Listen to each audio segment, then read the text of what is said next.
پیغمبر خدا گفتن روز قیامت خداوند با 4 نفر 4 گروه را متهم می سازد.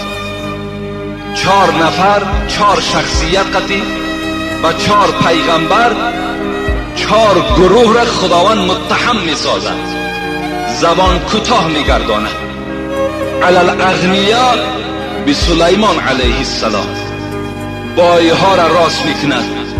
بایهایی که در دنیا نماز نخواندند و دولت و سهولتشان سبب شد و اونها را نگذاشت که اونها نماز خدا را بخوانند، اینها را راست میکرد. از خداوند میپرسید است چرا نماز نخواندی؟ این شخصی با دولتی که بی نماز از دنیا گذشته است میگفت است چی میگفت است؟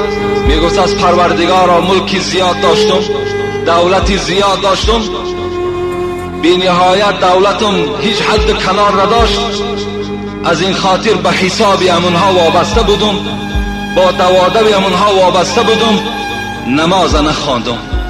پروردگار حضرت سلیمان میخیزاند، میگوید ای شخصیت، ای کور، ای ابله، تو مثل حضرت سلیمان مال داشتی؟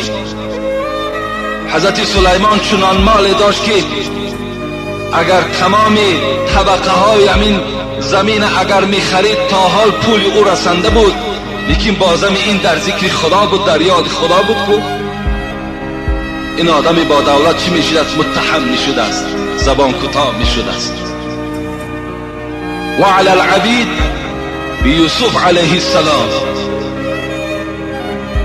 بنده ها، کسانی که خدمتگار آدم های با دولت هستند، غلام ها خیزانده می شوند. چرا نماز نخواندی؟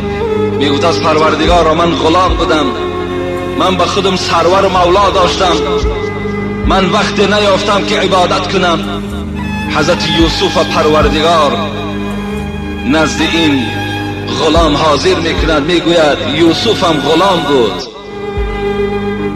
در دست عبدالعزیز، در دست زلیخا این غلام بود، لیکن عبادت خدا را ترک نمی کرد. این بانه شما برای شما دستگیر نمی شود.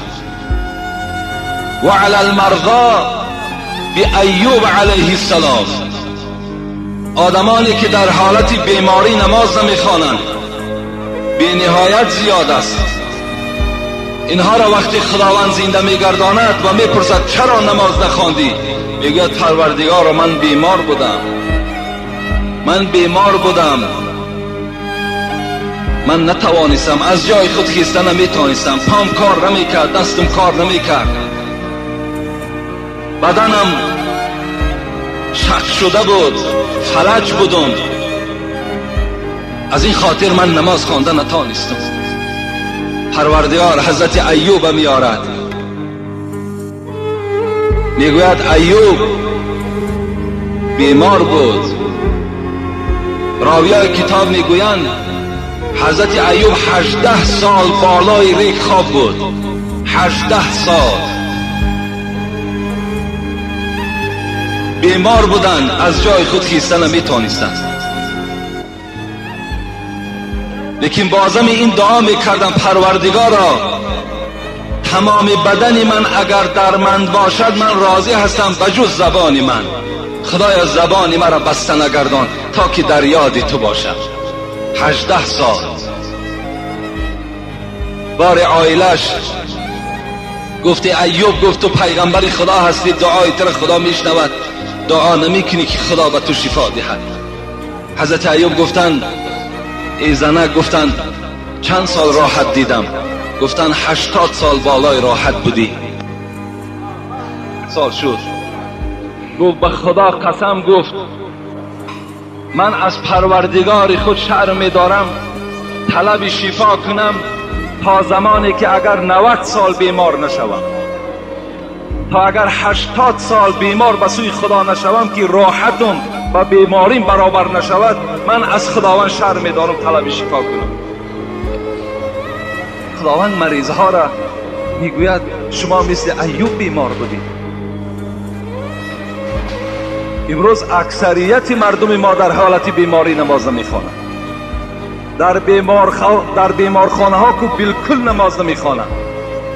وقتی در این خیل حالت نماز فرض باشد، پس چی جای این سردرد و این فشار خون و این دامنه و دیگر کسل هایی که در ما و شماست. در بیمارخانه هم وظیفه همه ما و شما چی است؟ نماز فرض است.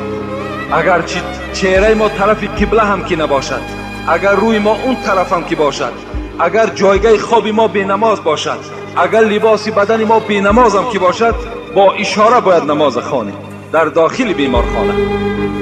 اگر کسی نباشد که به ما یاردم کند، اگر یاردمچی باشد با طریق اولا در گردن ما و شما نماز فرض است. اگر در این خیل صورت صاحب مسلک بگوید، کسی گوید که در این خیل حالت در گردن من نماز فرض نیست، وای کافر می شود بگوید، زیرا حکم خدا را چیکار کرده است؟ وای انکار کرده ایستاده است. با آدم های بیمار خداوند روز قیامت حضرت ایوب دلیل می کرده است که چرا نماز نخواندی؟ ایوب که بیمار بود نماز می خواند. و علی الفقراء به عیسی علیه السلام.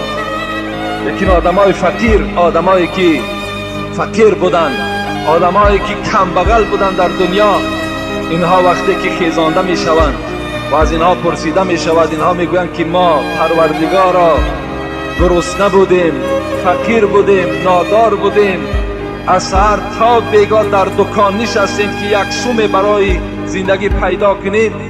خداوند حضرت عیسی را می آورده است، می گفته است حضرت عیسی چنان فقر داشتند، چنان کم بغلی بودند که از دنیا گذشتگی در هیچ اشیای زندگی از پسش میراث نماند.